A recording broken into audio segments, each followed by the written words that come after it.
رهبا قال هذا رحمة من ربي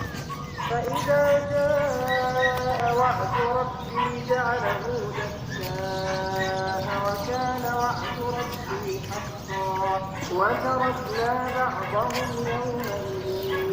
يموت في بعض ونسقا وعرفنا جهنم يومئذ للكافرين عرضا الذين كانت أعمالهم في غطاء عن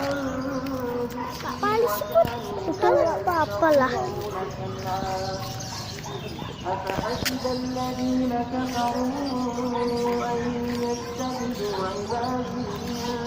دوني أولياء